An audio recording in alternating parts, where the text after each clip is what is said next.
Hi. Let's face it, I'm not an ordinary guy, but my neighbors are. I'm going to go visit the Dotsons. We like to get together on weekends and go traveling on the internet. Hi, Mrs. Webb. Beautiful day. No doubt about it, it's a .com world. Everyone here in Chatsville has gotten online, hooked up to the internet, and so can you. Hi, Meg. Garage sale today?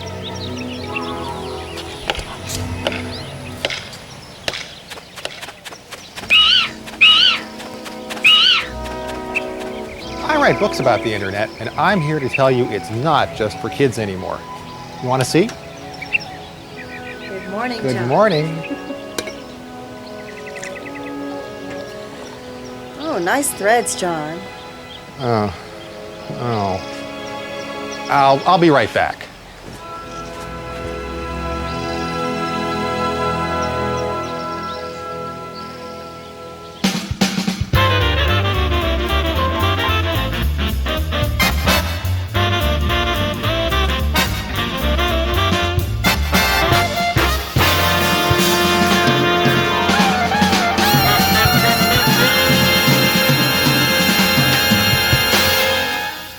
The Internet for Grown-Ups is made possible by contributions to your PBS station from viewers like you. Thank you.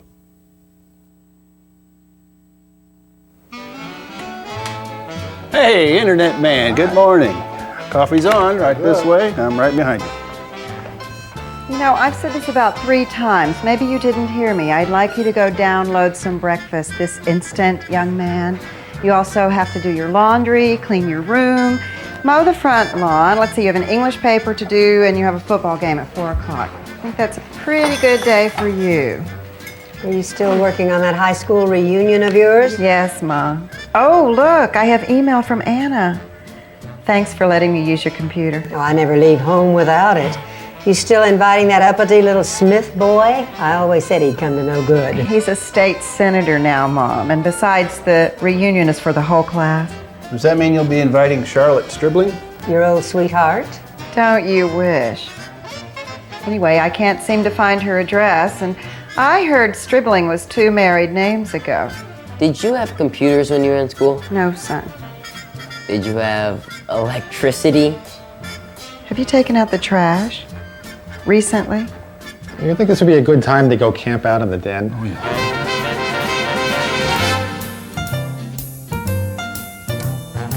The internet began in the late 1960s when 4 universities in the western U.S. created a computer network.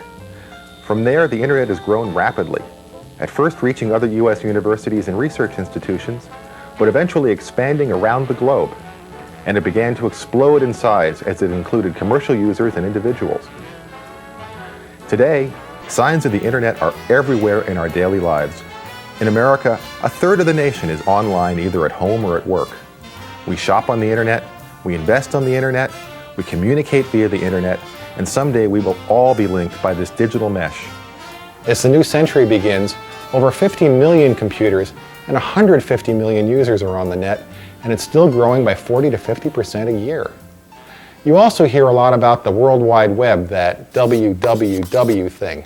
Aren't the web and the net like the same thing? Like, no. The web is like one part of the net, or one of several ways to use the net to pass information around. The web's only been around since 1989, but it's grown faster than anyone expected, and for a lot of folks, it's the most exciting part of the internet experience. Through the web, you can link up to most of the other cool things the net has to offer, even the stuff for grown-ups. The web is organized as a bunch of pages of information. Each website can have 1 or more pages. The first page you see is called the home page. Every page can have text, pictures, audio, video, animation. The most amazing part is how each page can be linked up to any other page at any site, any place in the world. Look at this web page. These words or phrases lit up in a different color are called hyperlinks, but their friends just call them links. There can also be some kind of a button on the screen, and each one points to another web page. When you click on one of these, your computer will take you to a new page real fast. That's right, and that new page can have new links, usually to other sites of related interest. Clicking from page to page like this is what they call surfing the web, and it can take you to some amazing places. About this time, people often ask me, who's in charge of the net? Who's in charge of the net, John? I'm glad you asked. The not-so-simple answer is no one and everyone. Except for a group that registers those funny .com names, there's no central authority. And that's the beauty of it. The internet is free to grow, evolving to serve the ever-changing needs and interests of its users. It's a brand new world with its own language, and it does take some getting used to. Even experienced users have a hard time keeping up. I know I do.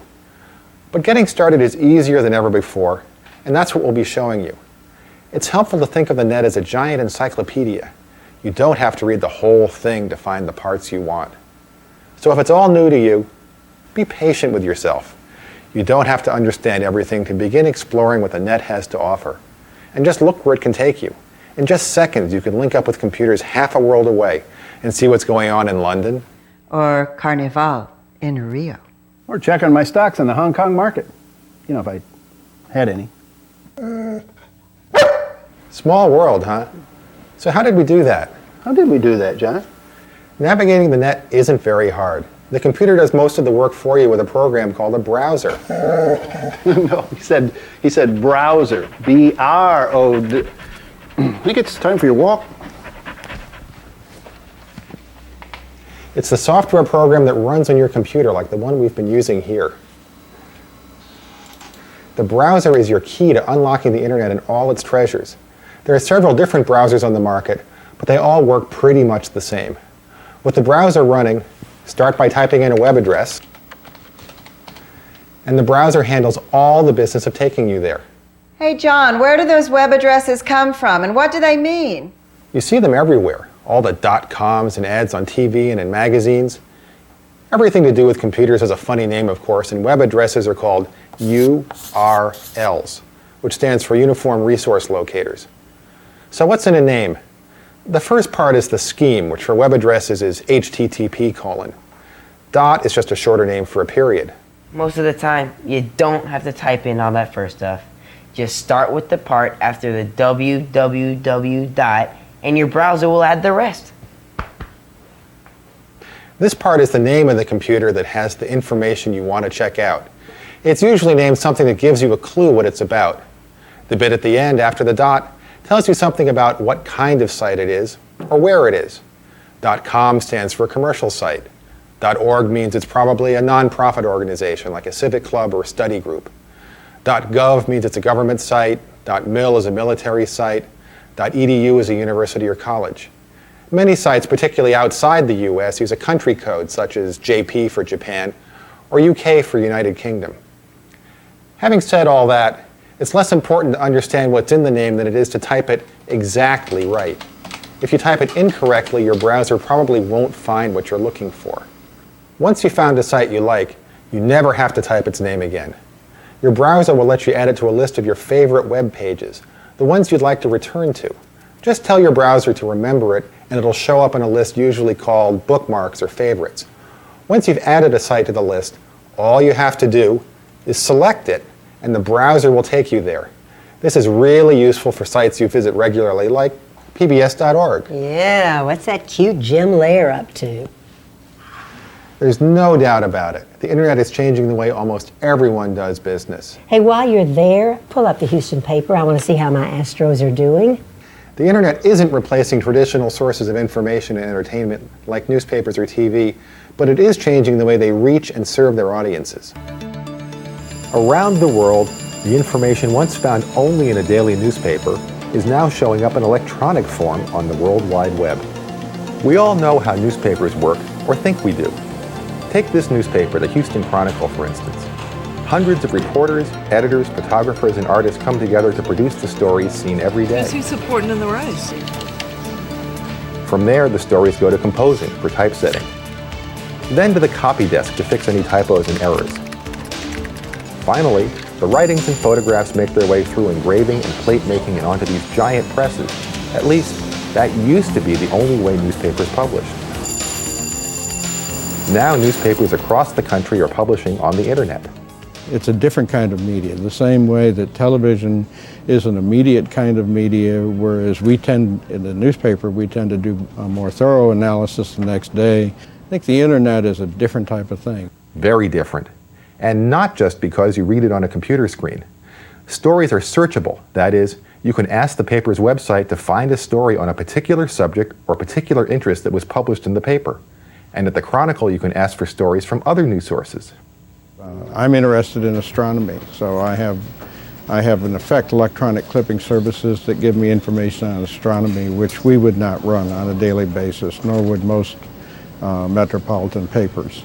At the Chronicle now, and probably at most online papers in the future, you can also customize the news. When you click this big icon over here, it takes you to a page that allows you to personalize and customize your news. Only those things that you're interested in, including your stock portfolio, which you can read down the side of the page here. You can choose the weather stations that you're interested in tracking. You can put in your favorite movie theaters and know what's playing tonight. Lots of opportunities here to customize and build a page of links that really fits with your life. An easy way to get all the news that's fit to download. I can't tell you exactly what the newspaper of 2010 is going to look like, but I can tell you it will be different. It'll probably very much be a pointer to the rest of your life, the rest of your electronic life. Okay, there's all this great stuff out there on the net, but what if you don't know the address? If the net's like an encyclopedia, why can't you just look stuff up on the index? Well, you can. The magic of the web is that it's searchable. May I? Look, in just a few seconds, you can get a list of all the web pages that contain the phrase dog show, or your own name, or the name of a book, or anything else you want to find. Then you can use the links to visit each page on the list. The web has lots of tools to help you look for stuff. They're called search engines, and they come in two basic flavors, directories and indexes. Let's look at one of each. You know Yahoo's real cool. Don't you have a room to clean or something? Yahoo is a very popular directory. You get to it by pointing your browser to yahoo.com, their homepage on the web. A directory works like a library's card catalog. The listings are grouped by categories and subcategories. You click on a category, then on a subcategory, and so on, until you get to a list of websites. These are hyperlinks, so just click on the one you want, and the browser takes you there. The other kind of search engine is an index, like Alta Vista. It works like the index in a book. Here, computers are constantly examining millions of web pages and listing them by the words that occur in each page. See if you can find out when that car show is going to be in town. You type in a word or words related to what you want to find, and the index lists the sites that contain the words you picked. Sometimes you don't find any matches, but more often, you'll find too many. If you don't have time to check out 31,000 websites about car shows, you'll need to narrow your search by getting more specific, like classic car shows. Then click on a link to a likely site, and there you are. Really fine cars. There are lots of other search engines, each with different strengths. So try more than one if you have trouble finding what you need. As you saw at the online newspaper, some websites even have their own search engines, so you can look for stuff inside that one location. Like everything else on the net, the searching tools keep changing. But now you know the basics, so don't be afraid to explore. We hear stories every day about people using the net to find things and make connections. Sometimes it's a missing piece of their own story.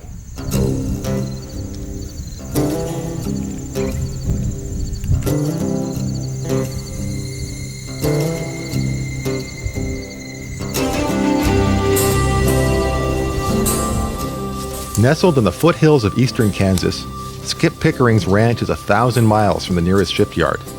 Even so, Skip enjoys tying mariner's knots. He learned as a boy from his father, who tied knots that his father had taught him, as he told stories that Skip has only recently begun to unravel.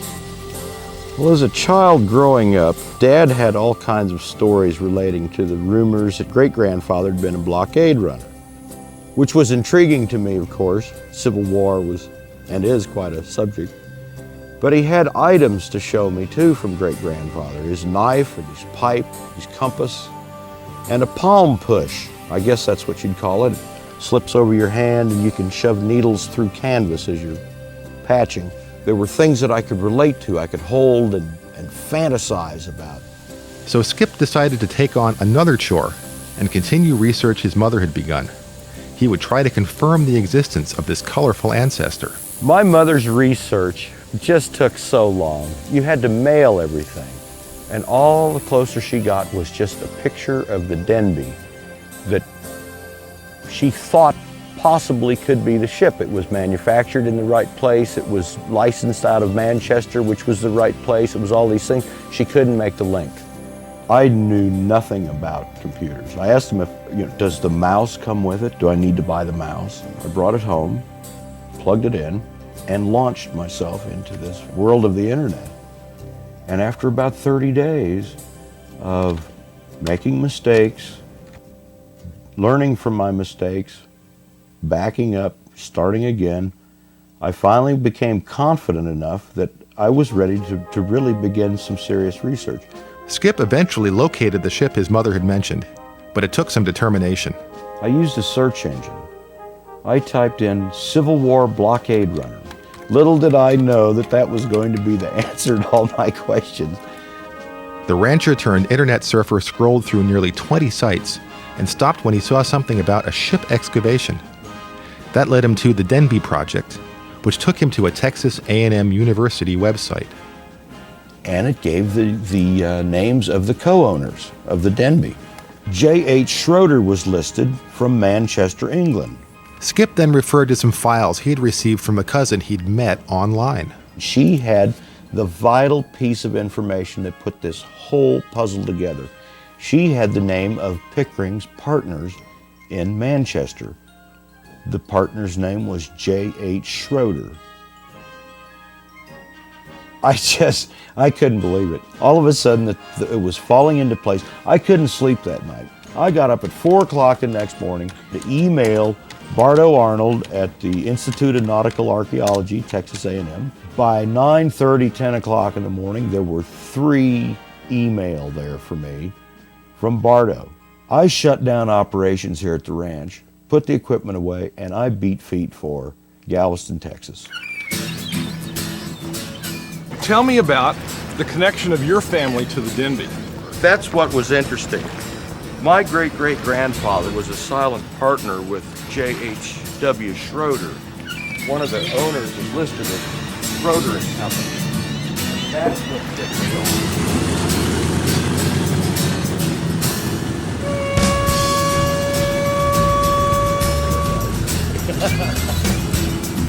This morning we started at the small boat basin at Texas A&M Galveston, sailed out the channel, crossed Bolivar Roads. Now we're right over here next to the North Jetty, which is where the shipwreck is. And you can actually see part of the superheater of the boiler breaking water once in a while to the right of the marker.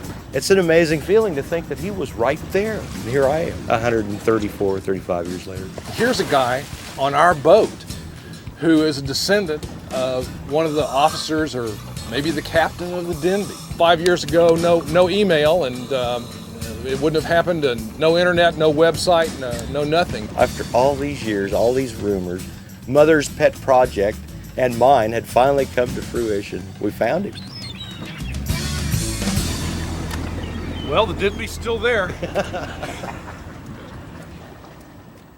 One person can't do all the research in a project like this. It's important and fun to get other family members involved in putting the puzzle together.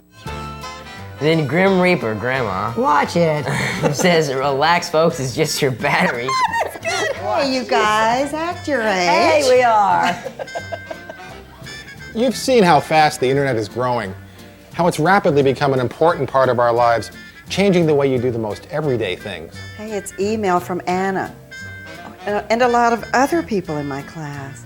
Everybody's got email these days. You've learned about the browser and how it can take you anywhere in the world in seconds. Did you find Charlotte yet? And you've seen how you can search for the most amazing things and find them on the World Wide Web. So, has anyone found Charlotte? No, dear. We've got lots more to show you, but you might be wondering what you'll need to get started on your own internet adventures. There are lots of ways to get online, but for most folks, You'll need a computer. The newer ones can take full advantage of all the web has to offer. You'll also need software like the browser program you've already seen, as well as an email program. These days, most computers come with internet software preloaded, or your computer store can load it for you. You'll need a modem.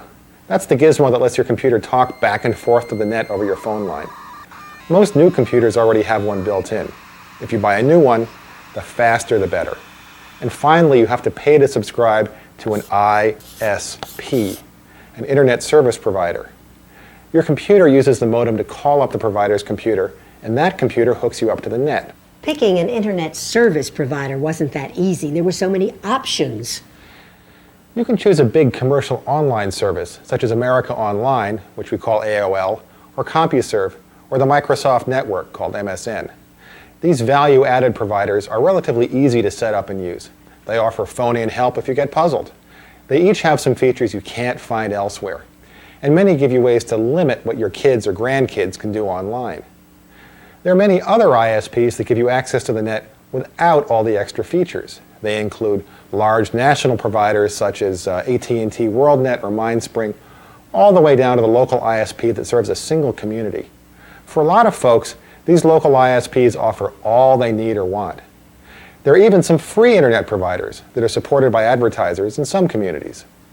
In any case, the major differences to consider in choosing your net connection are price, service, and reliability.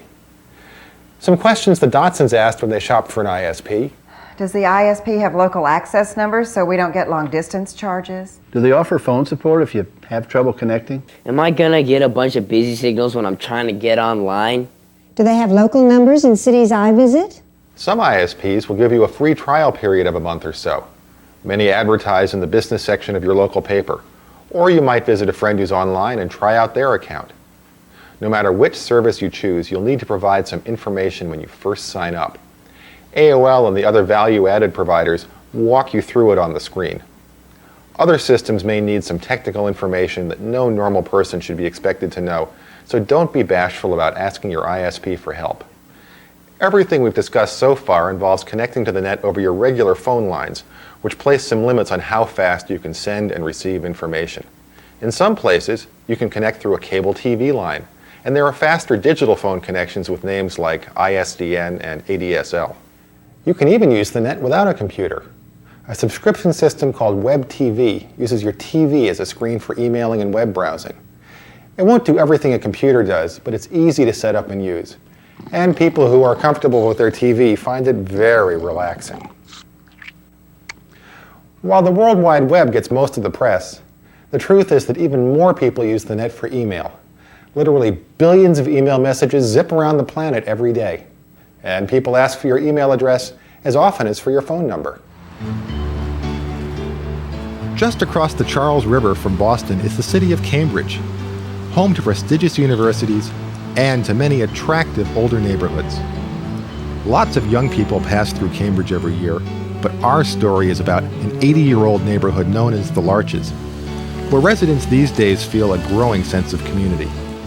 People always were kind and they waved to each other, but they didn't know who lived next to them. Maybe they didn't care. I don't know. But now they do, and now they stop and they talk. Hi, Sue. Hi, Gail. What do we know about the streets? Sue Poverman and the neighbors talk a lot lately about much-needed repairs to streets and sidewalks. A year ago, residents here felt somewhat forgotten by their city. But because of the efforts of a few people and because of internet email, the Larches is getting a lot of attention from the Cambridge government. It started at a block party just after Sue moved in. At the block party, there was a list to sign in. And it said name, address, telephone number, and email address. And I was instantly charmed by that. I took note of it, and I talked to the man who had put the list down on the table. That man was Bill Warner, the founder of a high-tech company who also wrote the neighborhood newsletter. I recruited Sue Poverman to be our sort of, not quite webmaster, but the overall curator of all the information.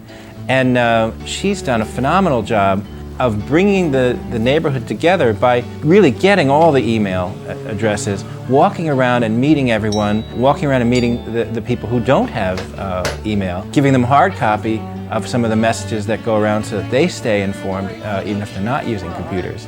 And so now we have a neighborhood that is truly fully electronic, even for the people who aren't. Out of 75 homes in the Larches, 2/3 used email already. And once they started connecting with one another, they found common ground on the need for street repairs, adding trees, and replacing water pipes. Suddenly they discovered at a neighborhood meeting that they had more clout with City Hall. We had communicated so well about what we wanted that when the person from the city came to this meeting, it was very clear that we had agreed now the roads needed to be repaved, the sidewalks needed to be repaved, this was essential, and that we wanted to return the neighborhood to some of its early design with these islands. The people from the city said, you know, we don't usually see this level of coherence, this level of organization from neighborhoods. This makes our job easy. It also didn't hurt when Sue Poverman discovered that email is the way to reach Cambridge officials. And that's how you reach anybody in the city government. And most of them are ingenuous enough to reply. Now the Larches is getting the repairs the residents want. But just as important, the neighbors now have a personal connection with each other. Now that we're all on email, we talk to each other about everything that could happen that might make the neighborhood better or might enhance people's lives in the neighborhood. That can range from neighborhood news about new babies and apartments for rent to adding trees. Although the streets are lined with trees, Judy Kugel led the effort to raise money and replace some trees that posed potential problems. Again, email was a key factor in gaining support. And it's so instantaneous. It's a miracle to me as a non-technical person, and I would say magical to most people in my generation. The internet is like an amplifier. It's a tool that amplifies the power of an individual, amplifies the power of a group. The cool thing about the internet is you can take one Sue Poverman, one Judy Kugel, and you can make amazing things happen.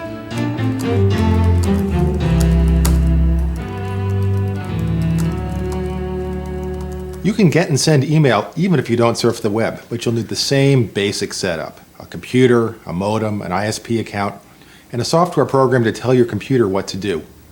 There are lots of different programs for handling email. If you choose AOL or one of the other value-added outfits, they provide the software for you. A lot of people with no-frills ISP accounts use the email program built right into their browser, or one that came with their computer. 3 popular and free programs are Outlook Express, Eudora Lite, and Pegasus. Hey, all my friends have gotten more than that. Our whole email service is free. Some outfits do offer free email service. These are dial-up accounts that work even if you don't have an ISP. The price you pay is looking at ads that appear when you're reading your mail. Each of these systems has its own quirks, features. The good news is that they work all more or less the same way. We'll show you how with Eudora. Honey, come write a note to your daughter.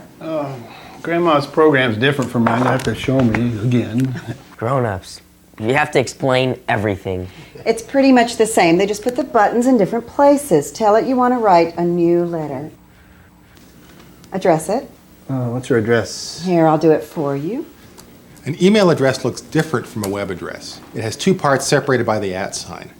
People sometimes confuse the two, but remember, they're different. The first part is called the mailbox, like your personal name, though it doesn't have to be. The last part is called the domain. For most people, it's the name of their internet provider. The 2 or 3 letters at the end of the domain name are the same ones we've already seen with web addresses, the .com, .edu, and what have you. I'd send a copy to my brother, too. Well, you never write him either. He's in Mom's address book. Where's that? That's right. You can send an email to more than one person at a time. And most email programs include an address book, so you just click on a name.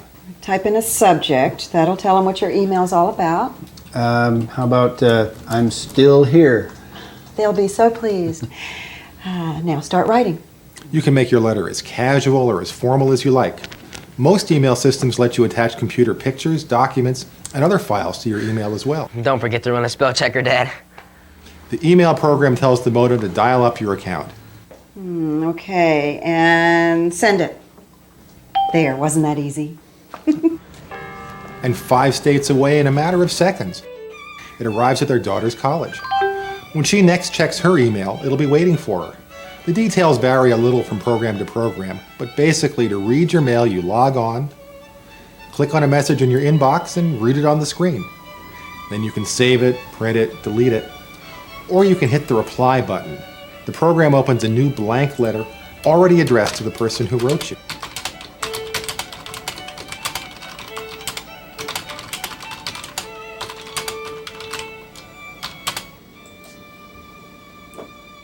Let's email Fred and Myra. Do you have their email address? There's a variety of sophisticated and high-tech ways to find a person's email address, but sometimes the low-tech approach works best. I guess we could just call them up on the phone and ask them. Yeah. Don't have their phone number either? I don't have their phone number either. There are also sites that list telephone numbers and street addresses. These are compiled mostly from telephone directories, so if it's an unlisted number, you probably won't find it here either. Yahoo People Search lets you look for addresses and phone numbers and email addresses. You type in as much of the name and address as you know, and the directory shows you the best matches. The street addresses and phone numbers are the most useful and reliable features of these services. Who/Where is another email directory. It's worth checking if Yahoo doesn't work. And American Directory Assistance has phone numbers, and it'll even print a street map for you. Could we look for Charlotte in here? Oh, later, dear. Much later. One of the most amazing ways to use the net is hooking up with people who share your interests and concerns. You name the interest, you can bet there are people discussing it on the net. Some of these discussions are email-based, like mailing lists. You subscribe to receive mailings, and you can contribute to the discussion too. Email is swell, but for some people it's just not conversational enough. Online chat lets you communicate instantly. It's sort of like an old-fashioned party line or CB radio, or like a modern conference call. Everybody talks at once, except that rather than talk, you type. Wake up and smell the spinach, Popeye. A group of people talking online is called a chat room, and sometimes it can get a little salty. Just do what you do in the real world. Leave that room and find another one more to your liking. And there are thousands of conversations to choose from. Some internet providers have their own chat rooms, like AOL or WebTV. Many others are available to anyone using the net's IRC, or Internet Relay Chat system. With some services, IRC is built in, but your own provider should be able to get you what you need or tell you how to get it for free from the net. Who are you talking to, Grandma? These are my buddies, boy. We like to talk about everything. In chat rooms, you pick your screen name for each session, so you'll never know if today's Popeye or olive oil is the same person you talked to yesterday. People have been known to be less than honest about their occupations, their ages, even their gender. Just use precautions as you would in the real world. You really can meet some interesting people, get interesting points of view, and make some warm and enduring friendships in the chat rooms.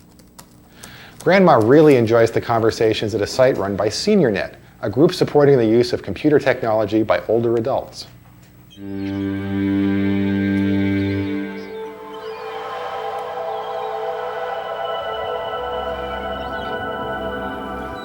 Computers can shed a wonderful light. But sometimes, our understanding of them is hazy, confused.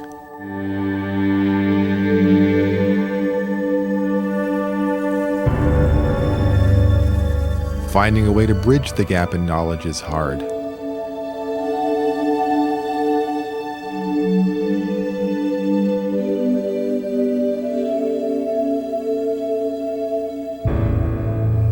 Many older adults have used a San Francisco-based organization to cut through the fog. Well, SeniorNet was originally started with the idea that older adults could form a community online as a way to make social support for each other. But we very quickly found out that the biggest obstacle for people was that they didn't know how to use computers. This is a generation that never learned to use computers, either in school or in the workplace, so we needed to train them. So we decided to open up what we called SeniorNet Learning Centers to teach hands-on computer skills. And we opened 5 of them. And we very quickly found out that 5 was not going to go do the trick. In fact, today we have more than 160 in 38 states, and almost all of them have 100 people or more waiting lists. A nonprofit organization, SeniorNet is also found on the internet at www.seniornet.org, as well as in a special section of America Online. It provides adults 50 and older with education for and access to computer technology.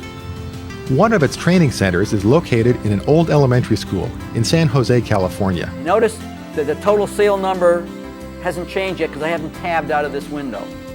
Here, older adults learn the basics of using computers, as well as how to get the most from software, such as word processors or financial programs. There's a concern sometimes that computers scare older adults off. I don't have that. By the way, I don't share that observation. I think that the people are more concerned about looking dumb in front of their peers, so they're afraid to try something new. And this is a completely new thing. So we've set up a curriculum that, one, we don't assume that you know anything. Like if you walk into one of our classes, we're not going to assume you know how to turn it on. We're not going to assume you know how to use a mouse. We're not going to assume you know how to type. Nothing. Besides classroom training, SeniorNet also provides a way for older adults to communicate with other people. Its discussion areas are very popular.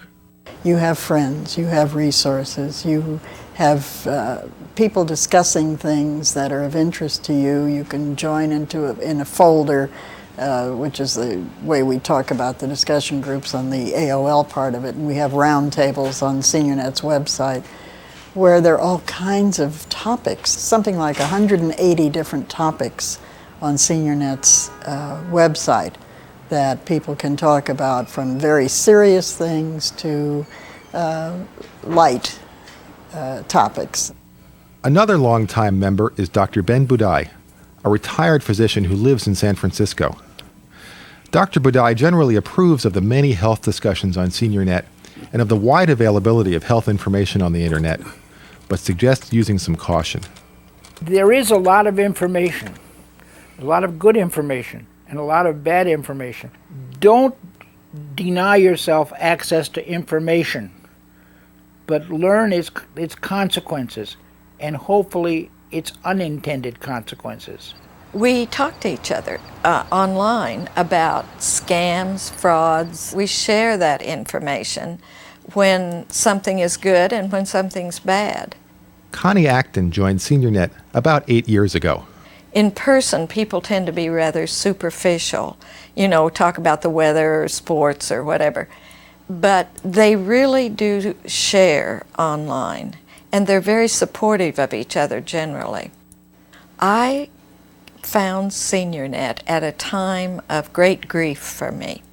My son had died, and I was having a great deal of trouble coping with it, and I found the most wonderful support group on SeniorNet. With SeniorNet, older adults are moving toward the new world of technology, using it to support each other and to share their wisdom and knowledge with others.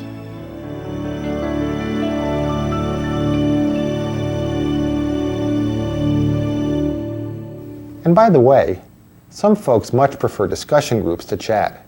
Chat requires you to type fast and sometimes think later. As you saw, discussion groups are simply places to leave messages for one another on specific topics. The messages are usually more focused. That one right there, she'll love the style. But what color? Try blue. It'll go with that nice dress I sent her for the spring fling. You're spoiling my girl. I know, fun, isn't it? The internet just goes on and on, doesn't it? So far, you've learned about browsing the World Wide Web. You've checked out email and dropped in on some chat groups. You've seen how the internet is changing the way we all communicate with our world. But the net's not just about words and information. Nowadays, it's serious business. Ooh, look at these pants. You girls about done? Want to check out our stock portfolio? Hold on, we're still ordering stuff. Doing business on the net, it's called e-commerce, and it's grown up almost overnight to play a major role in the buying and selling of, well, almost everything.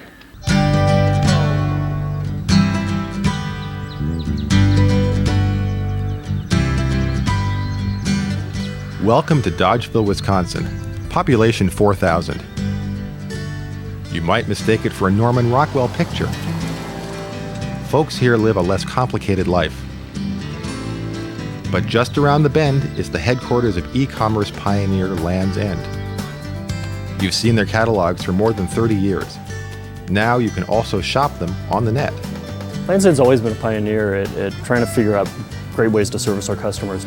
And what we found was a lot of our customers were starting to use the internet as a way to shop with us. And as our customers told us, hey, we want to shop with you online, we said, we want to build a great experience for you online. And we've really put a lot of effort behind building a great website. Land's End figured out that if you already like catalog shopping, you'll love online. For one thing, you don't ever have to wait for a catalog to arrive. The latest products are always as close as your computer. And if you're pressed for time, remember, these doors don't close. The net is open for business 24 hours a day, 7 days a week. There's also another plus. The price and selection at online stores are usually the same as the catalogs and are often as good as you'll find in the malls. The Land's End site will even let you customize a model so you can see how the clothes look on your body type. Our internet business here at Land's End is growing phenomenally year over year. We're seeing more and more people wanting to use the internet and place orders. Last year we had $61 million in sales versus $18 million the year before. You will probably pay for your purchase with a credit card, and the first question most people have is it safe? The amount of credit card fraud that happens online is less than in any other medium.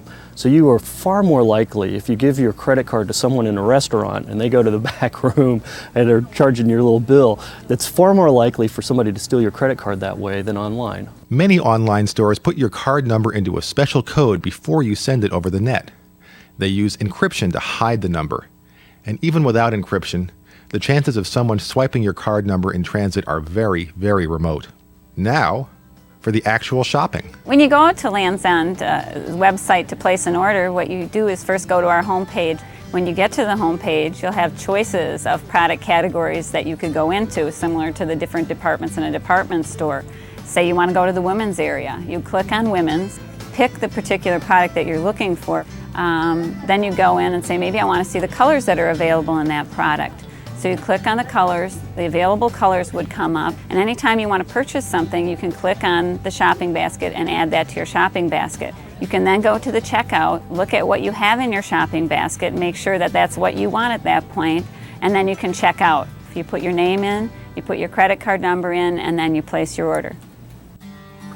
It's not just the big companies that sell on the net. Every so often you put in other colors just to make them different.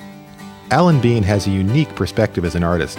I'm trying to tell the story of Apollo. I left the space program to tell some stories about Apollos that wouldn't be known otherwise. Some that would, that are my favorites, and some that wouldn't.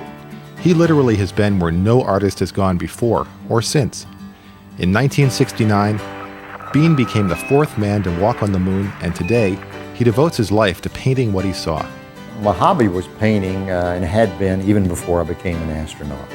So I liked that sort of thing. I did it on the weekends. And I began to think about what I could do when I left NASA. And a friend of mine, a wife of my lawyer, said, well, you could be an artist. I said, you're crazy. Now Bean's work is in such demand that he paints only on commission. But reproductions of his art are for sale on the internet.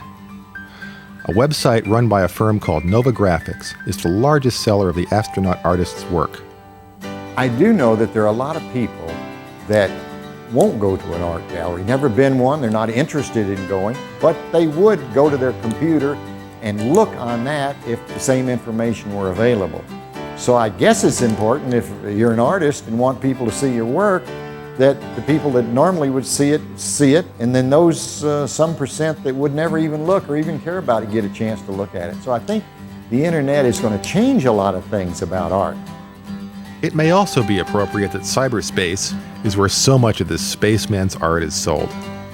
So these paintings hopefully will make people interested in knowing about Apollo, and then maybe when the next step is made, exploration of Mars or something like that, they'll be interested in that.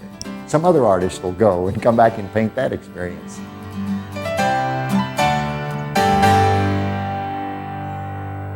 Oh, I like that. A lot of hey, now those are really, that's Hawaiian now, I tell you. The flower. Are you guys still checking the stock market? Sorta. Well, hurry up. I got a little business of my own to conduct. The net offers people a great opportunity to manage their money. We're not talking about get-rich-quick schemes. You've probably heard about day trading or using computers to buy and sell stocks very quickly. But you can buy and sell in a much more conservative way. Yeah, the internet's no substitute for good sense and experience. But it gives me a lot of the kinds of tools that only my broker used to have. The Dodsons use it to do what sophisticated investors have always done. They research the performance of stocks or mutual funds, and then once they're comfortable with the information, they even make purchases through online brokerage firms or fund companies. Let's see how our portfolio's doing. There's quite a few online services that let you track all your investments. Some will even send you a daily email so you don't have to keep surfing to their site. You can trade online if you want to, but you don't have to in order to use these trackers. And no, you're not telling the world what your investments are. No one can see inside your computer, and it's all quite private. Didn't you tell me I could customize this thing? Oh, sure. Sites called My Yahoo and My Snap both let you set the page up with just what you want, including portfolios, as well as specific company or business news. That's totally cool. All the major funds and fund groups are online now. Fidelity, Schwab, Vanguard Group, and many, many more, with descriptions of their portfolios and the same prospectus you would get in the mail. If you have an account with one of these companies, you can use the net to check your account and change your investments in their group. Well, I'm comfortable making my own decisions. If you'd rather pick individual stocks for yourself, most of the top name brokers are online too. From the no-frills brokers with their low-cost transactions to the full-service firms that offer you advice and more personal attention, the gang's all here. Hey, what's this? I keep getting these, John. You've been spammed. When in doubt, delete. The internet is truly a reflection of our world, and sad to say, the internet has its problems too. Even, that's right, Dottie, even junk mail, but without the postman. Junk email is known as spam, not to be confused with the familiar meat product. Junk email is sent out to thousands of people at once, often trying to sell something unlikely, unsavory, or downright illegal. A lot of less than honest businesses advertise this way.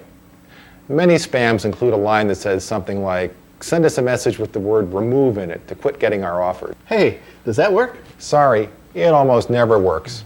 And in fact, it may just encourage them. Some providers let you put controls or filters on incoming mail, but they only catch some of the spam. There are several websites with advice on avoiding junk email, and reporting it to your internet provider may help. I don't think spam will go away until it's made illegal, but in the meantime, the best way to deal with it is to use your delete button. And the same goes for those annoying chain letters, which are almost always phony and waste everyone's time. Resist the temptation to forward them to your friends, and I promise good luck will come to you within 3 days. My turn, boys. It's time to fly. Travel agents have been using computers for a really long time to find and book travel arrangements. Where are you going, Grandma? Washington, D.C., Sonny. I can't stay here forever, you know. And our nation's capital needs me. Yeah, well, we'll miss you, Grandma. Nobody else gets my jokes. Now you can book your own trips from home thanks to the World Wide Web. It's not about to replace what a really good travel agent can do, but for a lot of folks, it's just the ticket. How's that work, Grandma? Well, there are a lot of travel booking services on the web.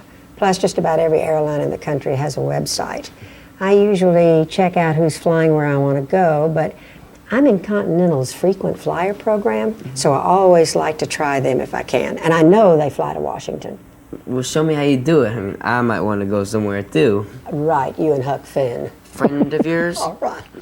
Okay, here's the drill. Now, first, let's see when they fly. Does it look good? Don't rush me, don't rush me. I've got a free online account set up with them, so it makes it easier to check out their site.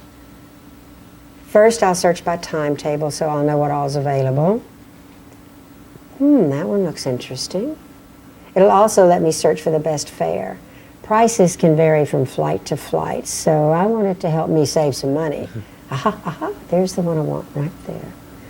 I'm a member of Continental's Freedom Flight Club, too. It's a special deal for seniors. Wow, being old is good. Yeah, well, be patient, child. You'll get there soon enough. Hey, look at this. They've got some specials on trips to Europe. Play your cards right, and maybe you and I visit Paris during your spring break.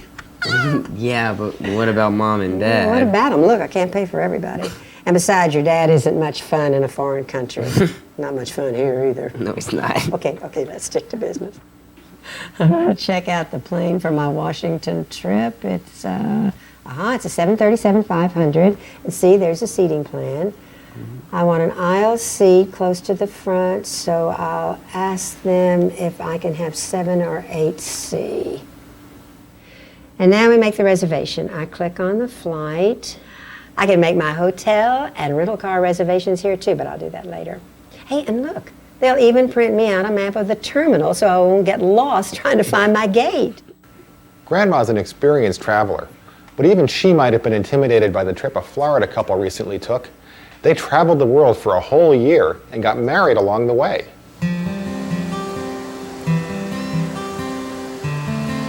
When you don't look for something is usually when you find it, and I certainly have found it. I could not be happier being married to Scooter. Karen and Scooter Willis of Boca Raton, Florida, found each other in the conventional way. He was a friend of her sister. But their marriage ceremony was anything but conventional, especially the part about the internet website. It all started when, after 6 years of dating, Karen and Scooter decided they needed a vacation, a long vacation. Scooter and I were out to dinner. We had both been working late again, and what happened that night was Scooter was on his usual tirade about I'm putting in too many hours and traveling too often, and at that point I just said, well, fine, I'm quitting my job, I'm taking 1998 off, and we're traveling around the world. Will you come with me? And he said in 1 second back to me, yes. But Scooter, a computer software consultant, didn't want to leave without his laptop. But she originally wasn't going to let me take my laptop. I knew Scooter wouldn't be happy without his computer. So the whole creation of the website was a way for me to still have my laptop, justify carrying it, and keep our family in touch with us. Believe me, once we were on the road, I was very glad he had his computer. So what Scooter did was to create an internet website where they could post pictures taken with a digital video camera, as well as a travel log about the places they visited. The site, called worldwander.com, was also a collection point for email from their families and friends. The idea was a hit with their somewhat nervous families. As a mother, I was very apprehensive about them going on this trip. Very nervous about the whole thing and what they would encounter everywhere and how are we going to know where they are. You know, we thought, this is perfect because at least we have some sense of relief. Karen and Scooter started their trip in South America.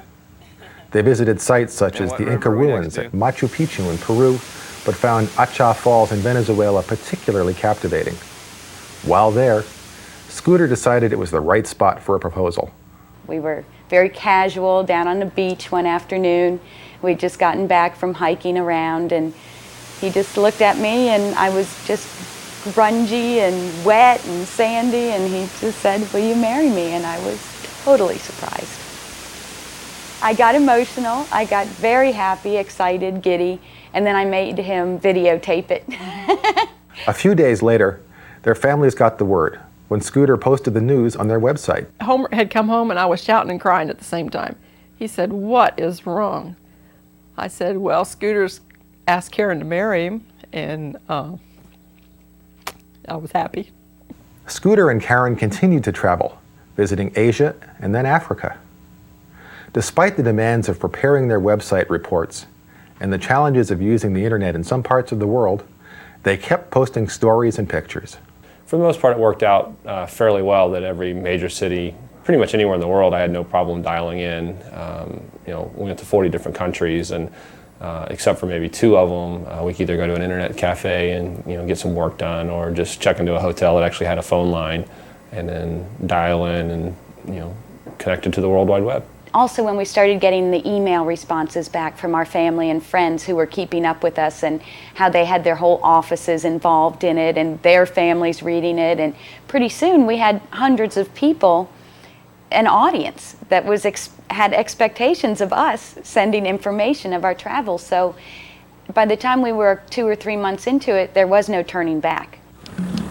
As they continued to travel, Scooter continued to look for what he called the most beautiful spot on earth, the place where he would marry Karen. 8 months after he proposed, while traveling in South Africa, he and Karen discovered a book that made what sounded like the perfect suggestion: Victoria Falls in Zimbabwe. Our 2.5-week vacation in South Africa turned into a 2.5-month stay, and we signed up for a 45-day overland trip through Namibia, and Botswana, and Zimbabwe, and Southern Africa to get to Zimbabwe to hope that we could get married. But there were a few obstacles. Not the wildlife they encountered. Karen and Scooter enjoyed their trek across Africa, but they had none of the usual wedding paraphernalia, and they needed permission for the religious ceremony they wanted. So they sent some email to Karen's father.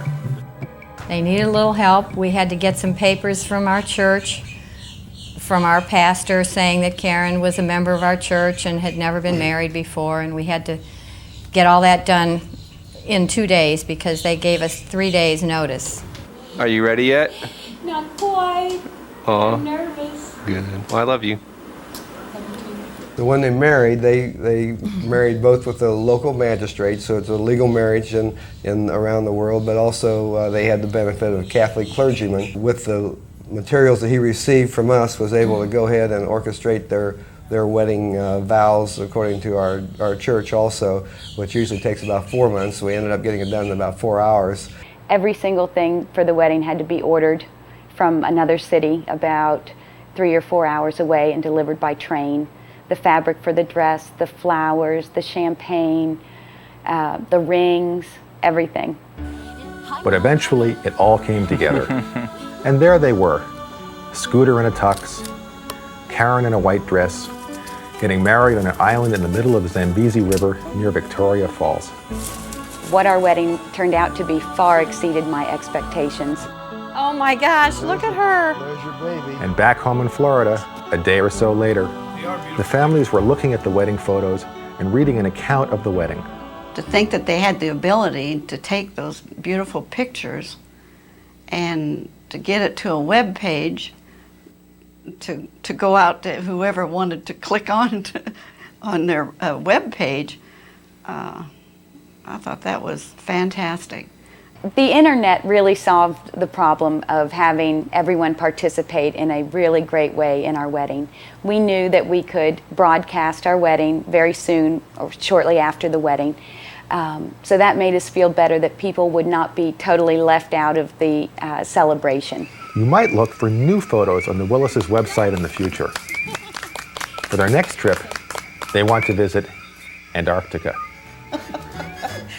Honey, come here. We finally found Charlotte. Oh, well, it's been so long.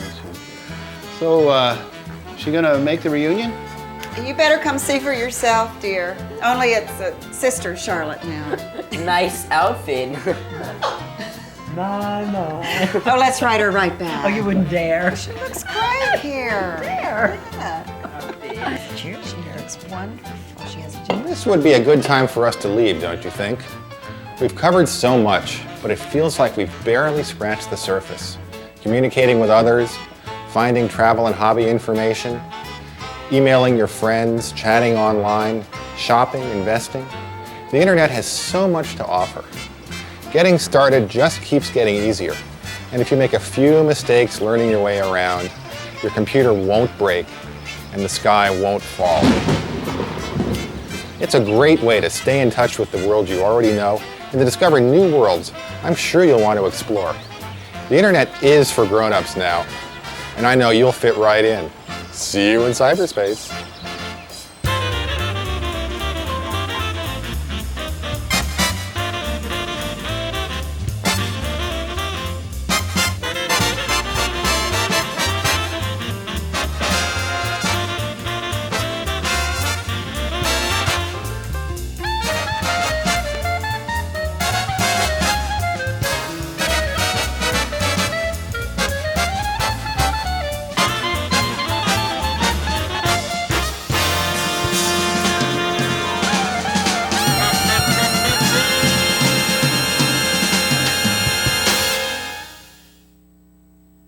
The Internet for Grown-Ups was made possible by contributions to your PBS station from viewers like you.